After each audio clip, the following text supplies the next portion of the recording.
ओम अज्ञानतिमिरान्धस्य ज्ञानाञ्जनशलाकयः चक्षुरुन्मिलितं येन तस्मै श्रीगुरुवे नमः।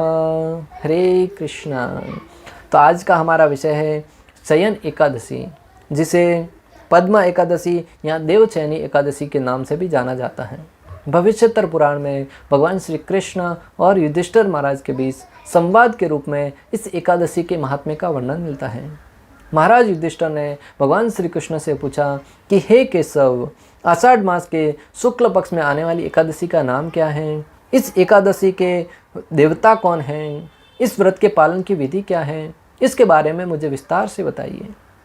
तब भगवान श्री कृष्ण कहते हैं कि हे राजन, एक बार वाक कुशल देवर्षि नारद ने ब्रह्मा जी से यही प्रश्न पूछा था। तब ब्रह्मा जी ने इस व्रत की महिमा का वर्णन करते हुए कहा कि इस एकादशी व्रत का पालन करने से व्यक्ति समस्त पापों से मुक्त हो जाता है। वैसे तो प्रत्येक एकादशी व्रत का पालन विधि विधान के साथ प्रत्येक व्यक्ति को करना चाहिए। वैष्णवगण है वो प्रत्येक एकादशी का पालन भगवान श्री गोविंद, भगवान श्री विष्णु की प्रसन्नता के लिए करते हैं, और इस एकादशी व्रत का पालन करने से अनेक प्रकार के हमारे पुण्यों का भी उदय होता है। इसलिए उनकी प्रसन्नता के लिए इस व्रत का पालन करना चाहिए। ऐसा कहा जाता है कि पूर्व समय में रघुवंश में एक राजा हुए, उनका नाम था राजा मानधाता। वो अपने प्रजा का पालन पोषण अपनी संतान की भांति करते थे। उनका राज्य समस्त प्रकार के सुखों से सुसमृद्ध था। किसी प्रकार से उनके राजकोष में किसी प्रकार के पाप से कमाया हुआ पैसा उनके राजकोष में नहीं आता था। उनकी जनता बहुत प्रसन्न थी और सारे धर्मनिष्ठ राजाओं में वो अग्रणी थे। बहुत ही प्रसन्नता से उनका समय कट रहा था। परंतु एक बार देववश या किसी कर्म के प्रभाव से लगातार 3 वर्षों तक वर्षा नहीं होने के कारण लोग दुखी रहने लगे। यज्ञ धीरे धीरे बंद होने लगे। प्रजा प्राय अन्न के अभाव में दुखी रहने लगी और राजा के पास जाकर निवेदन करने लगे, हे राजन, भगवान श्री गोविंद का एक नाम है नारायण, जो जल के भीतर निवास करते हैं और उनके ही कृपा से हमें वर्षा होती है। वर्षा के प्रभाव से अन्न उगता है और अन्न से हमारा पोषण होता है, अन्न से यज्ञ होता है। इसलिए आपसे निवेदन है कि हमारे राज्य में आई हुई इस विपदा को दूर करने के लिए कोई रास्ता निकालिए। तब राजा ने विचार किया कि निश्चित रूप से मैं मानता हूँ कि राजा के किसी पाप कर्म से ही राज्य में अकाल पड़ता है, किसी प्रकार की भुखमरी आती है। परंतु मुझे ज्ञात नहीं है कि मैंने कौन सा पाप कर्म किया है। परंतु प्रजा के हित के लिए, प्रजा के ऊपर कृपा करने के उद्देश्य से, प्रजा के लाभ के लिए मैं निश्चित रूप से इसकी जिज्ञासा करूँगा, इसका कुछ पता करूँगा। इस उद्देश्य से राजा अपने मंत्रियों को राजपाट सौंपकर वन की तरफ गमन करते हैं। वन में जाकर वहाँ पर उन्हें ब्रह्मा जी के एक पुत्र थे जिसका नाम था अंगिरा मुनि, उनसे भेंट होती हैं। तब राजन उनको प्रणाम करते हुए अपनी सारी की सारी व्यथा कह सुनाते हैं और कहते हैं कि मेरी प्रजा के इस दुखों को दूर करने का कोई उपाय बताइए। तब अंगिरा मुनि ने कहा कि ये जो युग चल रहा है वो सत्य युग है। सत्य युग में मात्र ब्राह्मणों को ही तपस्या करने का विधान है, और आपके राज्य में एक शूद्र है, वो तपस्या कर रहा है। इसलिए तुम उस शूद्र को मार कर इस पाप से मुक्त हो जाइए, जिससे तुम्हारे राज्य में पुनः खुशहाली लौट आएगी। राजा बहुत ही करुणामय थे, बहुत ही दयावान थे। राजा ने निवेदन किया कि हे ब्राह्मण श्रेष्ठ, एक व्यक्ति तपस्या कर रहा है, उसको मैं कैसे मार सकता हूँ, भले वो शूद्र ही क्यों ना हो।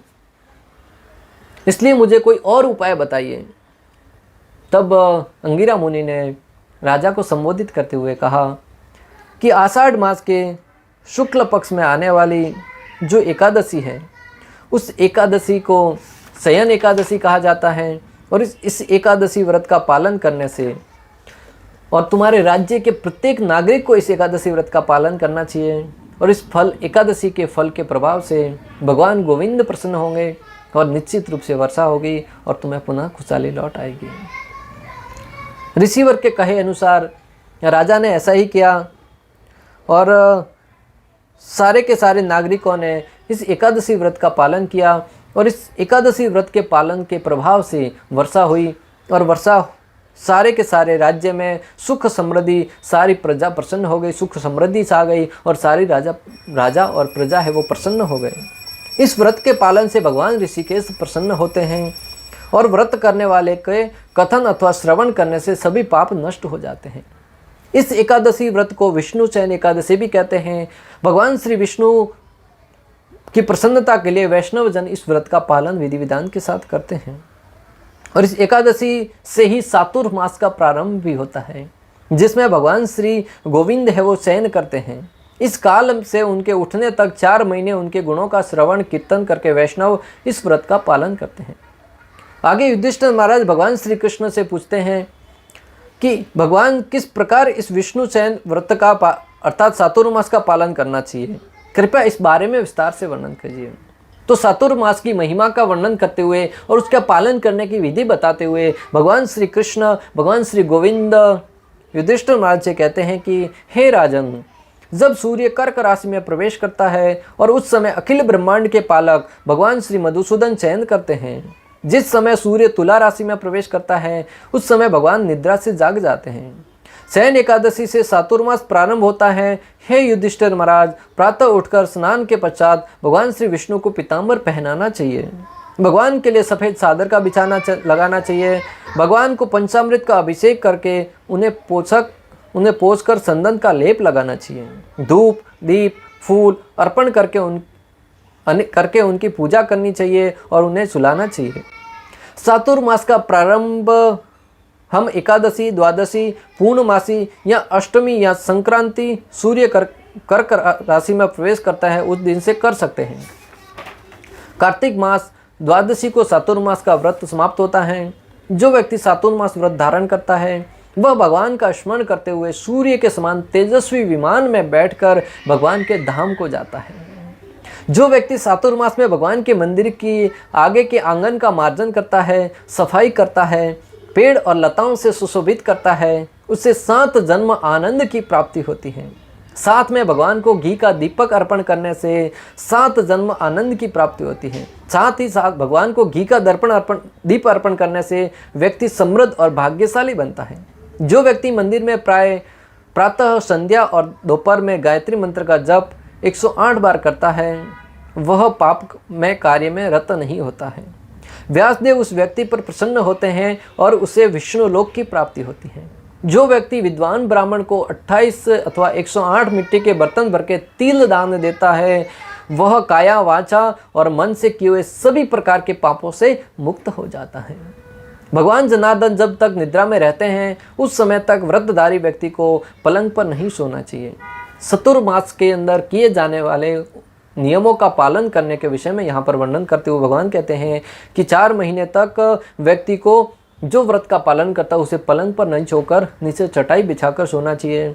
4 महीने मैथुन नहीं करना चाहिए। दिन में 1 बार ही अन्न ग्रहण करने का अथवा बिना परिश्रम जो कुछ भी प्राप्त हो उसे खाना, यह व्रत धारण करना चाहिए। चातुर्मास में जो कोई भगवान विष्णु के सामने गायन करता है, कीर्तन करता है, उसे गंधर्व लोक की प्राप्ति होती है। जो गुड़ का त्याग करता है उसे पुत्र पौत्र की प्राप्ति होती है। जो तेल वर्ज्य करने से व्यक्ति रूपवान होता है उनके सभी शत्रुओं का नाश होता है। जो व्यक्ति अपनी खुशी के लिए फूलों का उपयोग नहीं करता उसे विद्याधर लोक की प्राप्ति होती है। पान खाना वर्जित करने से व्यक्ति निरोगी होता है। भगवान श्री विष्णु की प्रसन्नता के लिए जो दही दूध का त्याग करता है उसे गोलोक की प्राप्ति होती है। जो नाखून अथवा केस नहीं काटता उस व्यक्ति को भगवान के शरण कमलों को स्पर्श करने का पुण्य मिलता है। जो भगवान के मंदिर की परिक्रमा करता है वह हंस विमान में सवार होकर भगवत धाम को जाता है। यह है शयन एकादशी की महिमा। इस एकादशी व्रत के पालन करने से और इस एकादशी से प्रारंभ होने वाले चातुर्मास का व्रत का पालन करने से जो प्राप्त होने वाले लाभ हैं इसके विषय में स्वयं भगवान श्री कृष्ण भगवान श्री गोविंद युधिष्ठिर महाराज से कह रहे हैं।